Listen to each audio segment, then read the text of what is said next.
बिस्मिल्लाहिर्रहमानिर्रहीम। अस्सलाम वालेकुम नाज़रीन, मैं हूं आपका होस्ट अहमद फवाद। आज तारीख है 30 अक्टूबर और दिन है जुमेरात का। 4 खबरें आज की व्लॉग में आपके साथ शेयर करूंगा। पहली बड़ी ब्रेकिंग न्यूज़ तो ये है कि सुहेल अफरीदी ने अब एस्टेब्लिशमेंट को एक रेड लाइन जो है वो दे दी है, और ये रेड लाइन सुहेल अफरीदी ने एस्टेब्लिशमेंट की रेड लाइन मिटाने के बाद दी है। कुछ एक्सक्लूसिव डिटेल्स हैं आपके साथ मैं शेयर करूंगा जी, कि एक और बड़ी जीत हुई है सेनेट इलेक्शन में खुरम ज़ीशान की, और सुहेल अफरीदी और खुरम ज़ीशान इन दोनों पर रेड लाइंस थी। ये दोनों जो है वो मिटाई गई इमरान खान साहब की जानिब से, और अब एस्टेब्लिशमेंट को एक रेड लाइन दे दी गई है कि ये क्रॉस नहीं करनी। इस पर कुछ एक्सक्लूसिव डिटेल्स आपके साथ में शेयर करूंगा जी। दूसरी खबर यह है कि मौलाना फजल रहमान जो हैं उनको अचानक से पता नहीं क्या हुआ है। पहले तो वो पीटीआई के साथ इत्तेहाद करते हैं जी वफाक में, और महमूद खान अचकज़ई जो हैं उनको सपोर्ट, उनकी हिमायत का ऐलान करते हैं। फिर जो है वो अब मरीम नवाज़ के ऊपर अचानक से वो तनकीद कर रहे हैं, और जो उन्होंने एक अनाउंसमेंट की थी कि 10,000 जो उलमा वगैरह हैं मुख्तलिफ मसाजिद के उनमें बांटे जाएंगे, तो मौलाना साहब कहते हैं जी कि ये मैं सब की तरफ से उठाकर आपके मुंह पर जो है वो मैं मारता हूँ, हमें ये नहीं चाहिए।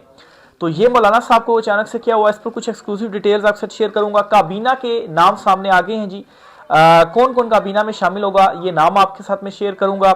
और इसके साथ ही जी सुहेल अफरीदी साहब ने आज अडयाला जेल के बाहर बड़ा एक इंपॉर्टेंट बयान दिया है। इस पर भी कुछ तफसीलात हैं वो भी आपके साथ में शेयर करूंगा। सबसे पहली जो खबर आपके साथ शेयर करनी है जी वो ये है कि इमरान खान साहब को एक बड़ी कामयाबी मिली है, और दूसरी बड़ी आप पसपाई कहें या शिकस्त कहें एस्टेब्लिशमेंट को हुई है, और 2 रेड लाइंस मिटा कर दिखाई हैं इमरान खान साहब ने। इमरान खान साहब ने कहा था ना कि मैं रेड लाइन आपको मिटाकर दिखाऊंगा, तो अडयाला जेल से आज इमरान खान साहब ने 2 रेड लाइंस मिटाकर दिखाई हैं जी।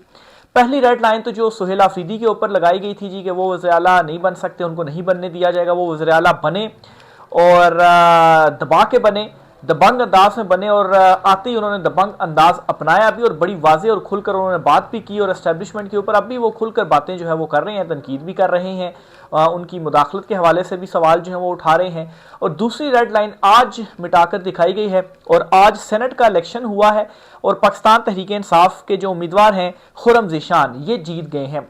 खुरम ज़ीशान ने पहले भी सेनेटर बनना था, लेकिन इनको नहीं आने दिया गया, इनके ऊपर रेड लाइन लगाई गई थी।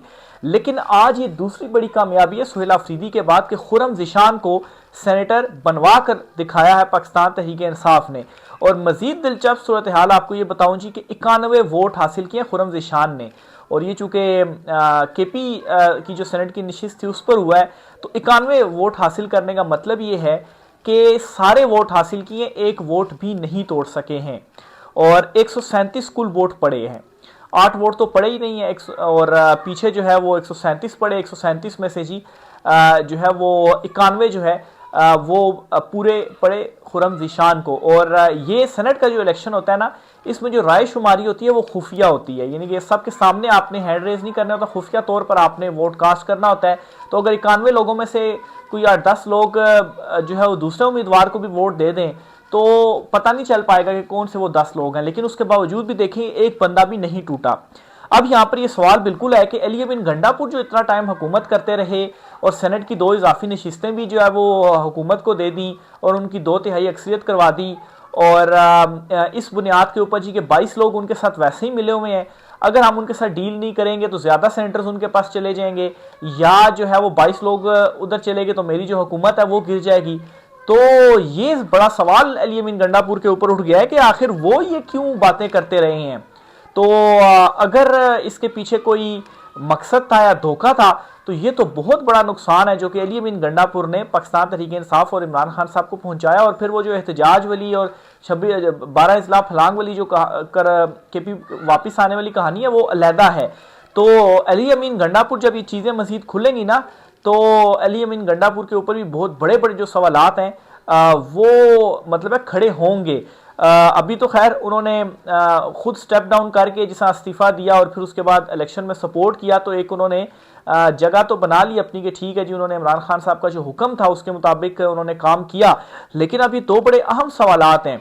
उस टाइम आपने पहले जो सेनेट इलेक्शन हुए थे 2 सीटें उधर दे दीजिए कि 22 लोग उधर मिले हुए हैं। अगर ऐसा ना होता, 2 नशिस्तें पीटीआई के पास होती, तो आज हुकूमती इत्तेहाद के पास 2/3 अक्सरियत ना होती। और फिर जो है वो आप कहते रहे जी कि 22 लोग जो है वो हुए हैं और हुकूमत भी तब्दील नहीं होने दी। ये तो एंड पे इमरान खान साहब ने कहा कि ठीक है एक्सपोज होने दो 22 लोगों को, तो तब जाकर सुहेल अफरीदी जो हैं वो वज़ीर आला बने हैं। तो बहरहाल जी ये बड़ी जीत हुई है। और दूसरा जी, सुहेल अफरीदी साहब ने आज कुछ चीज़ें वाजे की हैं और अब उन्होंने एस्टेब्लिशमेंट के लिए बल्कि एक रेड लाइन जो है वो खींच दी है। वैसे तो इमरान खान साहब को कहा जाता था ना जी कि हमने आपके ऊपर रेड लाइन लगा दी है, तो वो तो इमरान खान साहब ने 2 रेड लाइंस मिटाकर दिखाई हैं और इमरान खान साहब के ऊपर जितनी भी रेड लाइंस लगी हुई है ना, इसी तरह से एक एक करके मिटेगी। मुराद सईद और दीगर और भी जो रेड लाइंस है वो मिटेगी और फिर इमरान खान साहब की रिहाई भी होगी और वापसी भी होगी। बहरहाल जी, सुहेल अफरीदी ने क्या रेड लाइन लगाई है ये जरा देखिए। आज उन्होंने अडयाला जेल के बाहर मीडिया से गुफ्तगू की है। एक तो सुहेल अफरीदी साहब ने ये कहा है जी कि खैबर पख्तूनख्वा को आपने लेबार्टरी बना दिया गया है। खैबर पख्तूनख्वा लेबार्टरी नहीं है जिसका जो जी में आया वो यहाँ आकर फैसले करता रहा। एक आता ऑपरेशन कर दें, एक आता ऑपरेशन रोक दें, एक आता कि इनसे बातचीत कर लें, क्यों हम कोई भेड़ बकरियां या कीड़े मकोड़े हैं। तो एक तो ये वाजे कर दीजिए कि जो आप फैसले करते रहे हैं ना कि अब ये कर दें केपी में, अब वो कर दें, अब आप बना दें इनको और अब जो है वो आप इनको ऑन ना करें, मतलब जो भी पीछे सारी हिस्ट्री रही है, तो इस पर जी उन्होंने रेड लाइन लगा दी, अब आपकी नहीं चलेगी। और ये जो एक तासुर दिया जा रहा है आपको नायल कर देंगे, हुकूमत फारिग कर देंगे, इस पर भी जरा सुहेल अफरीदी की सुन ले वो क्या कहते हैं जी। सुहेल अफरीदी से सवाल पूछा गया जी कि अगर सूबे में गवर्नर राज लगा दिया जाता है तो फिर आप क्या करेंगे। तो वो कहते हैं कि अवामी मैंडेट से आया हूं और अवामी मैंडेट पर रहूंगा। तो ये भी क्लियर कर दी कि आपके गवर्नर राज शाह को हम नहीं मानते, अवामी मैंडेट के ऊपर मैं आया हूं, अवाम मुझे लेकर आई है और अवामी मैंडेट के ऊपर ही मैं रहूंगा। तो अगर आप ये काम करने की सोचेंगे या करेंगे ना तो फिर ज्यादा मुश्किलात आपके लिए जो है वो हो जाएंगी और आपकी ये चीजें अब हम इंप्लीमेंट नहीं होने देंगे। तो ये बड़ा क्लियर कट मैसेज है जी जो सुहेल अफरीदी साहब जो है वो दे रहे हैं और ये बज़ाहिर वो अपनी एक रेड लाइन है वो खींच रहे हैं। फिर इसी तरह से जी सुहेल अफरीदी ने कहा है जी कि नाअहली से वो डरता है जिसे कुर्सी की लालच होती है, हमारी हमारी जान भी चली जाए अपने मौकिफ और इमरान खान के नजरिए से पीछे नहीं हटेंगे। ये सुहेल अफरीदी साहब की जानिब से जो गुफ्तगू है जी वो की गई है। अगली खबर जी काबीना के हवाले से आप साथ शेयर करनी है।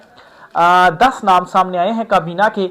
ये 10 नाम मैं आपको जो है वो बता देता हूं। अभी तक सुहेल अफरीदी ने, पहले ये था कि अडयाला के बाहर वो अनाउंस करेंगे लेकिन उन्होंने अनाउंस नहीं की, हो सकता है आज कल में वो अनाउंस कर दें। बहरहाल नाम सामने आ गए हैं कि कौन कौन से होंगे नाम। फाइनल ज़ाहिर सी बात सुहेल अफरीदी साहब जो है वो अनाउंस करेंगे। बहरहाल इनमें सबसे पहला नाम तो जी मीना खान अफरीदी का है जी, फिर अदनान कादरी, इदरीस खटक, एहतशाम अली, डॉक्टर अमजिद, मियाँ शराफत, रियाज खान, अकबर अयूब खान और आरिफ मोहम्मद जई और आफ्ताब आलम। ये जी 10 नाम हैं जो कि इस वक्त सर्कुलेट कर रहे हैं। देखिए हतमी जो नाम सुहेल अफरीदी साहब जारी करते हैं वो फहरिस्त क्या होती है। बहरहाल अभी जो डिटेल सामने आई है उसके मुताबिक ये नाम है जी जो कि काबीना में शामिल किए जो है वो गए हैं। तो काबीना के हवाले से खबर होगी। नेक्स्ट जी मौलाना फजल रहमान साहब के ऊपर आते हैं। मौलाना साहब को अचानक से पता नहीं क्या हुआ है या कुछ बहुत बड़ी तब्दीली वो देख रहे हैं कि होने जा रही है। पहले वफाक में पीटीआई के साथ वो मिल गए हैं अपोजिशन इत्तेहाद में और महमूद अचकज़ई की उन्होंने हिमायत का भी ऐलान किया। अब वो मरियम नवाज को उन्होंने पकड़ लिया है। आज उन्होंने एक तकरीर की है और इस तकरीर में उन्होंने मरियम नवाज से क्या कहा ये ज़रा देखिए। जो मरियम नवाज ने 10-10 हज़ार रुपये वजीफ़ा अनाउंस किया है जी उलमा के लिए।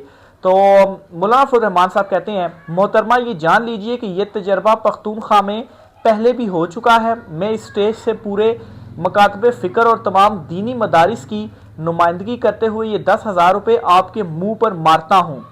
सरबरा JUIF मौलाना फजल रहमान का चनियोट में खिताब करते हुए मरियम नवाज से मुखातिब होकर पंजाब गवर्नमेंट की जानिब से आइमा कराम को महाना 10,000 रुपये देने के ऐलान पर जो रद्द अमल है जी वो सामने आ गया है। फिर मौलाना फजल रहमान मजीद कहते हैं, आज थोड़ी सी इज्जत मिली है तो इतराओ नहीं, वरना बांग्लादेश और कारगिल लोगों को नहीं भूला। अब भारत के बाद अफगानिस्तान के साथ लड़ने चल पड़े हो, बयानियां बनाने के बड़े माहिर हो और अपने आप को साफ सुथरा बनाकर पेश करते हो। मुसीबत यह है कि हमारी फौज जंग भी करती है और हमारी फौज मुज़ाकरात भी करती है। लड़ने वाला मुज़ाकरात नहीं कर सकता और मुज़ाकरात करने वाला जंग नहीं लड़ सकता। ये मौलाना साहब की जानिब से जो है वो कहा गया है। अब यहाँ पर एक पैगाम एस्टेब्लिशमेंट के लिए भी जी कि ये अफगानिस्तान के साथ आप जो लड़ने चले हैं ना, तो बांग्लादेश और कारगिल हमें नहीं भूला और अब आप अफगानिस्तान के साथ लड़ने जो है वो जा रहे हैं।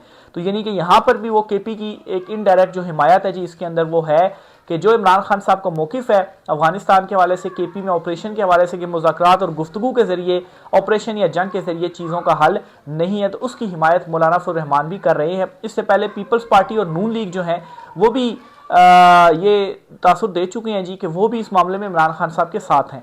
तो ये जो सारी खबरें हैं ना जी, रेड लाइन जो मैंने शुरू में कहा ना जी कि एक एक करके मिटती जा रही है और अब रेड लाइन जो है वो सुहेल अफरीदी जो है वो खींच रहे हैं कि ये हमारी रेड लाइंस हैं, इनको हम आपको क्रॉस नहीं करने देंगे। अगर इनको आप क्रॉस करेंगे और आप ये समझते हैं जी कि केपी वाले एक्सेप्ट कर लेंगे गवर्नर राज को किसी और चीज़ को, तो ऐसा बिल्कुल नहीं होने वाला। मैं ही वज़ीर आला रहूँगा, ये अवामी मैंडेट के ऊपर जो है वो मैं रहूँगा जो कि मुझे दिया गया है। ये जो इम्पोर्टेंट पैगाम है जी वो दिया गया है सुहेल अफरीदी साहब की जानिब से। फिर जी इसी तरह से दो चीज़ें और भी मैं देखता चलूँ जी आपके साथ, वो भी शेयर करते हैं।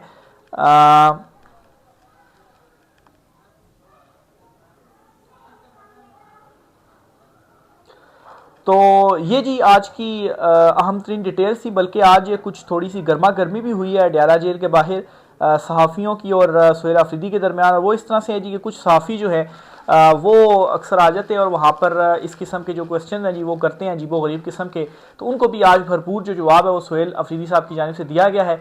और उनसे कहा गया जी कि ये जो जवाब आप ज़ाहिर सी बात है उनसे सवाल लेकर आए हैं उनको सुना भी दें और बल्कि उन तक पहुंच भी जाएगी मेरी वीडियो वगैरह। तो इसका मतलब ये है कि आप ये ना समझें कि हम यहाँ पर मतलब है कि कोई डरे पड़े हुए हैं या हम कोई पीछे हट रहे हैं, बल्कि हम फ्रंट फुट पर आकर जो है वो इस वक्त खड़े हो गए हैं। और इसकी खैर एक जो एग्जांपल मतलब है कि सामने भी आए ना कि देखें कोर कमांडर जो हैं वो आए हैं सुहेल अफरीदी साहब से मिलने के लिए, और इस पर भी सुहेल अफरीदी ने क्लियर किया जी कि जो एक तकद्दुस है ना, जो एक जमहूरियत है उसमें यही चीज़ें होती हैं। ये नहीं होता कि जैसे अली बिन गंडापुर पूरी काबीना लेकर चले जाते थे मुलाकातें करने के लिए, तो इस तरह से अब नहीं होगा। और फिर उसके बाद हमने देखा कि बड़ी बड़ी जो डेवलपमेंट्स हैं जी वो हुई हैं। तो इस पर देखें मजीद क्या होता है, चीज़ें आपसे शेयर करते रहेंगे। आज की व्लॉग से इतना ही, राय का इज़हार कीजिएगा, इजाज़त दीजिए, अल्लाह हाफिज़।